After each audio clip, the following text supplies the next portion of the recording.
Okay, this video, I want to go into sponsorship and athletes because I know it's a hot topic in any industry, especially in the fitness industry. So I want to go through the process that I do with athletes, how it works, like the kind of like inside scoop, what I look for with compact athletes, and also what I don't look for as well. So every single brand works differently with this. I've just always gone with what feels best for me because this business is my baby. So I always have to trust my gut and what I want to do. The way it started for me was just my friends. Charlotte, Holly, Danny, all of these girls were my friends first. And it happened very, very organically and very random moments as well. So I didn't like plan for it to go the way it did. So for example, Charlotte Pickstock, she randomly just like messaged me saying, I've forgotten Bikini Bite. Are you coming to the expo? And I just said, yeah. I had no idea who this girl was. And I just gave her this £8 at the time, Bikini Bite, and we just hit it off. And I thought, God, this girl's like so nice. Started chatting, and then lo and behold, she became an athlete.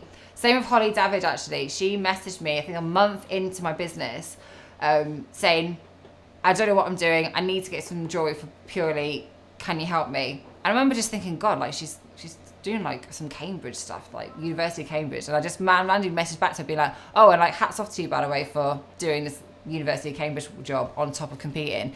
And we just started chatting randomly. Danny Bosworth I did like this market research group. I didn't really know who she was, but I just randomly got her to do the research. She just put herself forward and she was so helpful, and it just started from there. Mel, for example, random last minute thing for a photo shoot. I said, is anyone around Worcester that wants to get involved in the shoot? And Mel's like, yeah, go on then. And that's the first time we spoke, and then we just hit it off. So I wouldn't say there's like a distinct thing that you have to do in order to stand out to us. It literally just happens as it happens. And it's very, very hard, I think, to know what's best to do. But I honestly think if you want to become a compact athlete, just do what you're doing. Get involved with shoots or get involved with going to a show. Like, just chat to the athletes, chat to me. Because that's how we get to know the person. There's no point for us looking at who's got the most followers, who's got the most engagement, because at the end of the day, that means nothing. I always think when I'm on the phone to a potential athlete, and it sounds ridiculous, if I get stuck in a lift with them for 2 hours, am I going to lose my head, or are we going to have a good laugh? That's literally the way I think about it. Like, can I take this girl down for a couple of drinks with her mates back at home who don't do competing? If that answers yes, then that's who I wanted to bring on. Because the team has always been quite a close-knit, it's so important for me that the values are correct. Like, are they a good person? Do they want to help people? Are they genuine? Are they in it for the right reasons? And for me, I take a lot of time. So there's been a few people that have been on my radar for maybe a year and a half, 2 years.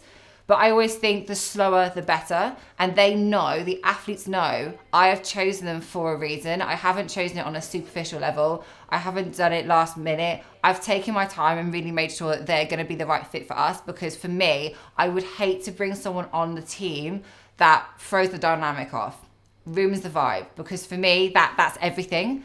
And my athletes are my friends above being an athlete.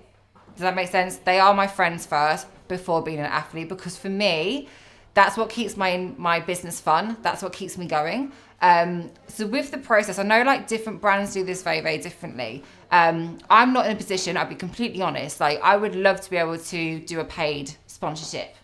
But at the present moment, that's not possible. But what I do try and do is invest in photo shoots.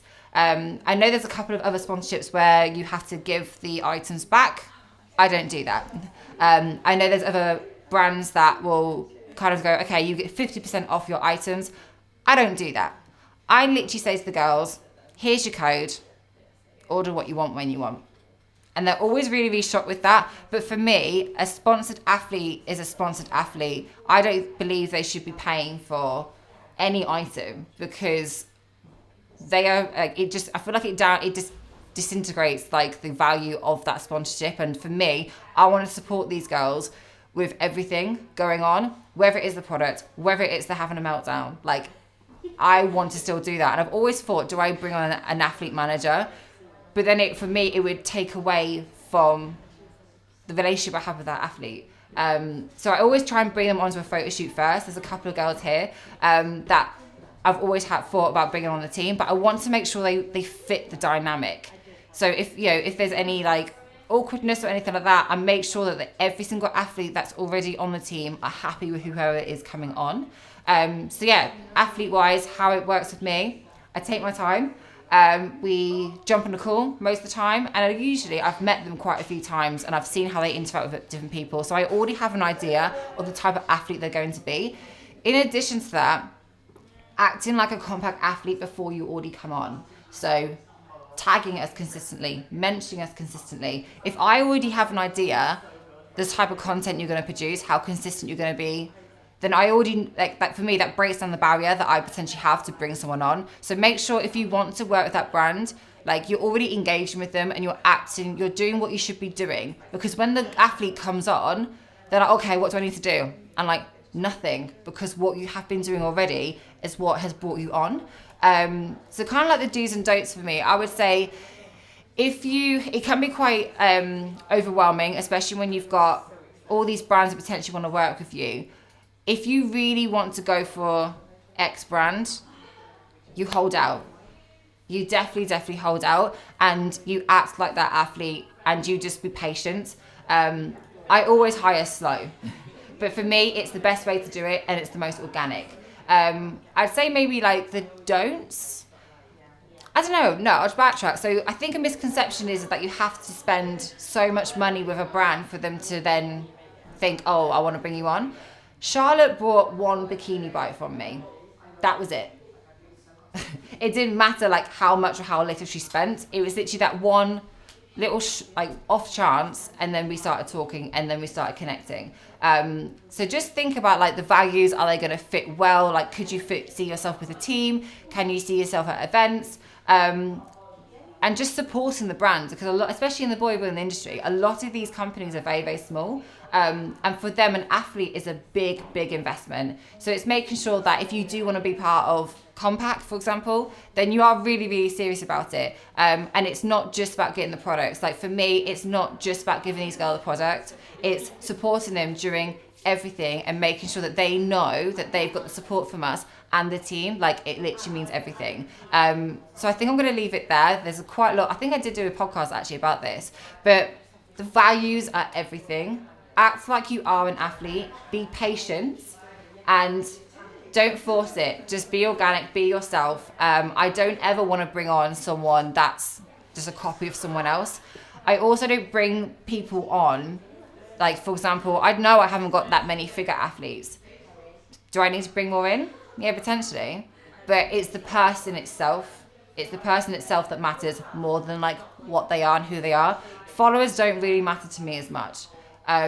Because it's a lot more than that. It's not just a superficial thing for me. So I hope that has been helpful. Any questions? We're always really transparent and honest. So leave some questions in the comments below, or you're more than welcome to message us. And yeah, I will see you guys in the next video.